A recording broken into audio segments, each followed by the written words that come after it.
I've met a lot of cool people in Manhattan thanks to my job, and I frequently go out to happy hour with my co-workers. In 2019, a new employee named Sebastian was brought into our office. When I first met him, he seemed very talkative and gregarious, and he was always smiling and laughing. That Friday, he went out to happy hour with us, and he was the life of the party, constantly chatting about all the places he's been and the things he's done. Eventually, Sebastian and I became friendly, and we occasionally went out together on weekends. However, the more I got to know Sebastian, the more I realized that a lot of the things he had said may have been fabrications. He was sort of hilarious and pleasant to hang out with, so even though I began to take everything he said with a grain of salt, I still hung out with him. One day, Sebastian asked me to visit their property in St. Pete Beach, Florida, along with him and his sister. Sebastian claimed it would be enjoyable since his mom, who is quite affluent and has a home in St. Pete and Beverly Hills, Colorado, wouldn't be at the condo this particular weekend. I invited my younger brother to travel with me. We all took the same flight. At the airport, I met Sebastian's sister. She seemed interesting, hard to explain, but a bit quirky. The condo was actually pretty nice. It had 3 bedrooms. My brother Tyler and I shared a room, and I warned Sebastian that if we met any girls, he would be sleeping on the couch. Because we arrived late and it was past beach hour, we went to some beach bars, which were pretty cool. It was an older crowd, but for some reason, Sebastian was getting really drunk vibe. I had to tell him to slow down when he started acting aggressively toward people. This was the first time I had ever seen him act like this. In addition, he was approaching every girl he saw and making out with them while intoxicated. And 9 times out of 10, the girls seemed uncomfortable. Tyler and I left after the jokes stopped being humorous, and it became increasingly awkward to be seen with him. At one point, a larger man got in Sebastian's face because he was talking to his girlfriend, so I had to pull Sebastian away and apologize to the guy to defuse the situation as we were leaving. I was shoved by Sebastian and called a piece of bar for not having his back. Tyler and I advised him to just relax, and even his sister said as much. Sebastian stormed, I assume, back to the condo, and his sister followed him without saying anything. This was a really strange way to start the weekend. Tyler and I stayed and finished our drinks, and these girls even approached us and made fun of it, asking how we knew. We actually got their numbers, and they said they were going downtown later and asked if we wanted to meet up. When we replied that we were, Sebastian texted back right away, telling me where they had gone. Tyler and I went back to the condo and unlocked the door. We thought Sebastian would be upset, but instead he leaped off the couch, beaming, asking, "Are we going out tonight?" I told him, "Yeah, we should chill here for a bit first though."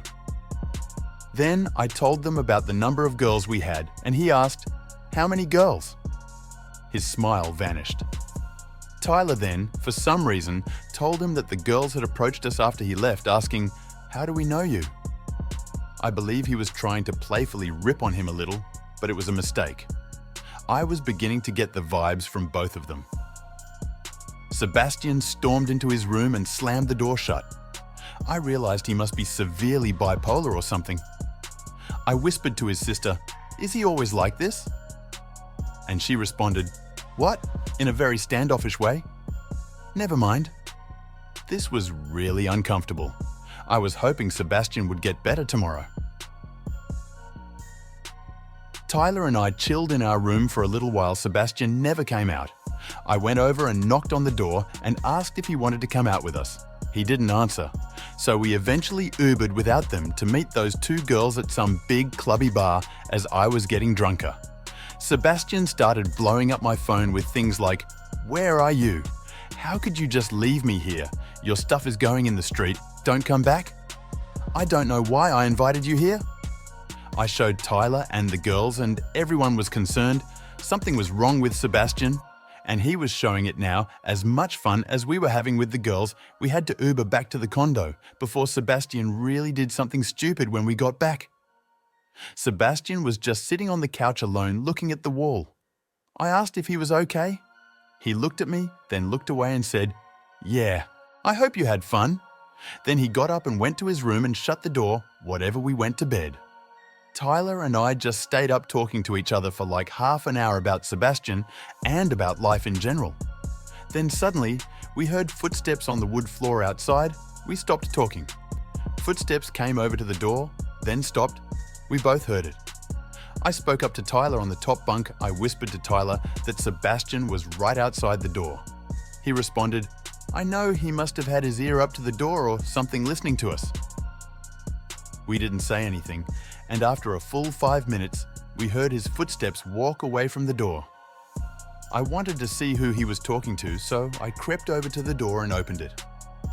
I looked into the dark living room and saw Sebastian in the corner, leaning on the wall with one hand and his head down. He was laughing and talking to himself. I heard him say, "Joe is always such a stupid," and then he laughed once more. "My name is Joe," he laughed again.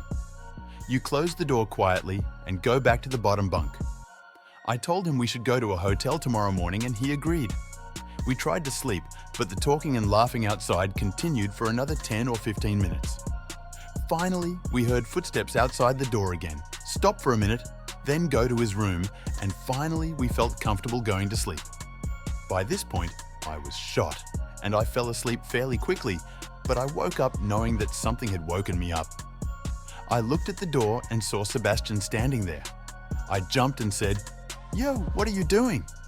And he seemed to be trying to strangle me, yelling, "You're a piece of death!" Sebastian screamed, "You suck, Joe! I invited you here just for you to, on my life, and talk about me to my sister." Tyler had to grab him off of me and throw him into the corner of the room.